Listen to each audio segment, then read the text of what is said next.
This is one of the finest Didy sapphires I have ever discovered. The stone weighs in 11.04 carat.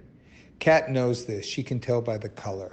This color is identical to the most expensive cashmere sapphires that sell at auction for $250,000 a carat.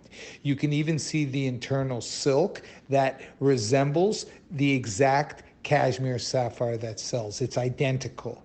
This particular stone is constantly confused for cashmere sapphire. I personally brought it back from Didy in 2012. So I'm all about telling you where it's truly from. It has certification. I've had to go to the lab and explain to them that this is actually not cashmere sapphire, that it's Didy sapphire, and educate them. So it comes with its own report. It has its own documentation. But please understand, you are looking at the most intense blue cashmere type color out of any sapphire you can ever imagine. And Kat Florence knows this, and that's why she's put 3.41 carats of the finest and largest D flawless diamonds around it. Each D flawless diamond coming in at 10, 15, and 20 points respectively. You've got a beautiful look, big statement piece. Remember, this particular type of sapphire is known as royal velvety blue.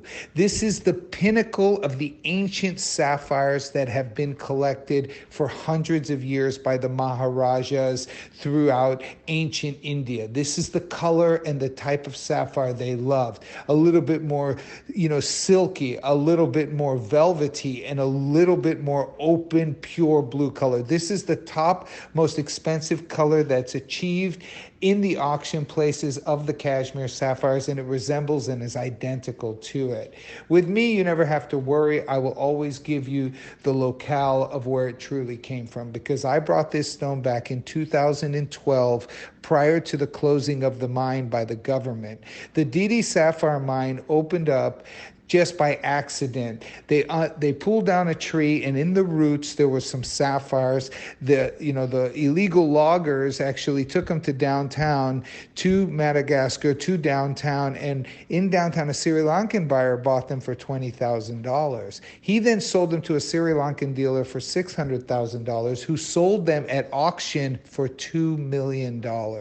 And this all happened in a period of less than a year. So immediately the rush was on, and then Didy became a significant mining location with 10,000 miners there looking to hit it rich. It was like the gold rush in the Californian gold rush period, right? And then the government came in because it is a national reserve and shut it down. But I was in there in the very early stages, and I plucked away some of the finest, cashmere-like colored sapphires that have ever been seen.